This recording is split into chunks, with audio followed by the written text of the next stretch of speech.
অসংখ্য পাঠক আমায় জিজ্ঞেস করেছে আপনার কবর আছে কিনা। থাকলে আজ যেতাম বোধহয় আমি দিনাজপুর। কেন্দ্রীয় গোরস্থানের ফটকের সামনে গিয়ে অনেকক্ষণ দাঁড়িয়ে থাকতাম। এক অজ্ঞাত যুবতীকে গোরস্থানের ফটকের সামনে অনেকক্ষণ দাঁড়িয়ে থাকতে দেখে হয়তো খাদিম সাহেব এগিয়ে এসে জিজ্ঞেস করতেন, ভেতরে কে আছে? আমি জবাব দিতে না পেরে একটু হাসতাম। আপনি থাকলে আর বেঁচে থাকলে আপনার সাথে দেখা করে যে কি কাজ সেটা এখন পর্যন্ত ঠিক করতে পারিনি।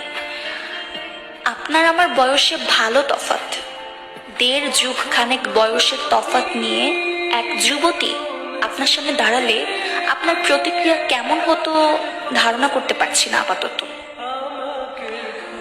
আমি যখন এই চিঠির এই অংশ লিখছি সকাল 7:04, 17 জুলাই 2025। আজ আন্তর্জাতিক ন্যায় বিচার দিবস। কিন্তু ন্যায় দিবসের বৃষ্টি মুখর সকালে বসে আমি বোধহয় একটা অন্যায় করছি। একজন নিকৃষ্ট অপরাধীর উদ্দেশ্যে লেখা চিঠির শেষাংশ লিখছি। জানলার বাইরে ঝিরঝির করে বৃষ্টি পড়ছে। দিনাজপুরে আজ বৃষ্টি হচ্ছে কিনা জানি না, অবশ্য দিনাজপুরে এসবের কিচ্ছু জানে না। আমি যে দিনাজপুরে এক কঠিন পাপীর জন্ম মৃত্যু দিয়ে গোটা একটা উপাখ্যান রচনা করে বসে আছি সে খবর দিনাজপুর রাখে না। দিনাজপুর চেনে না আপনাকে, তার বুকে কখনো জয় আমির হাঁটেনি। 10 বছর আগে আজকের দিনে ঈদ উল ফিতর ছিল। আমার জানা নেই সেদিন ঘোড়াঘাটে কারো মৃত্যু হয়েছিল কিনা, সেই দুঃখে আকাশের চোখ ভিজেছিল কিনা। আমি সেদিনটার বর্ণনা লিখেছি 4 ফেব্রুয়ারি 2025 খ্রিস্টাব্দ। সন্ধ্যার কিছু পর লিখতে বসলাম আপনার পরিণতিটুকু। কোনো অনুভূতি নেই। আমার ধারণা ছিল পাঠকেরাও অনুভূতি পাবে না এই লেখায়। আপনি যেমন ঘেন্না সাথে নিয়ে এসেছিলেন আমার কলমে, বিদায় নেবেন ওভাবেই। কিন্তু যখন আপনার পানি পিপাসা পেল, আমার গলা শুকনো টের পেলাম।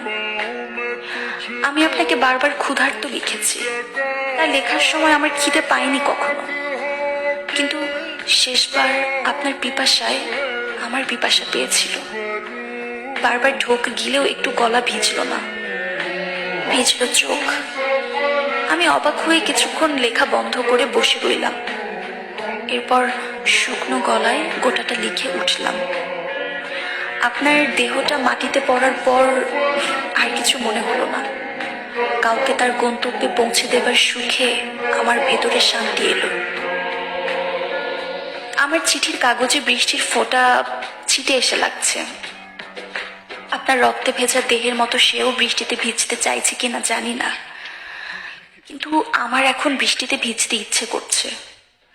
এই বৃষ্টি খুব বেশি ভেজাতে পারবে না, তবু যদি ভিজতে পারতাম। এসব কাকতালীয় ঘটনা হলেও আমি একটু অবাক হচ্ছি। রাতের শেষ প্রহরে চিঠি শেষ না হতেই বৃষ্টি এলো। অগত্যা ছাদ থেকে নেমে এলাম।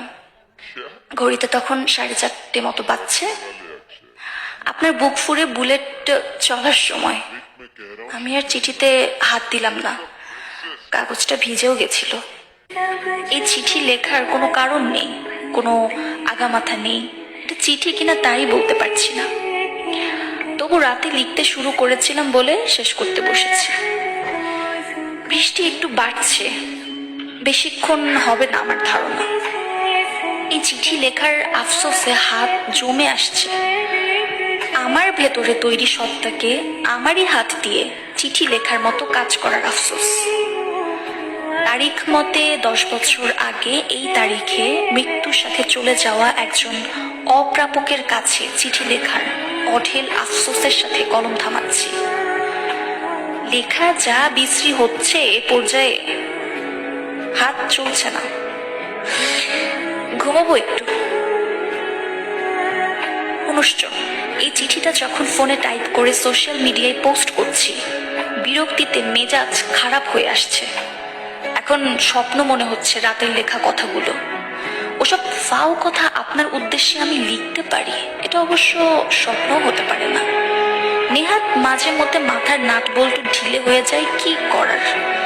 দুনিয়ার ইতিহাসে জঘন্য চিঠিটা আপনার জন্য। জয় আমির।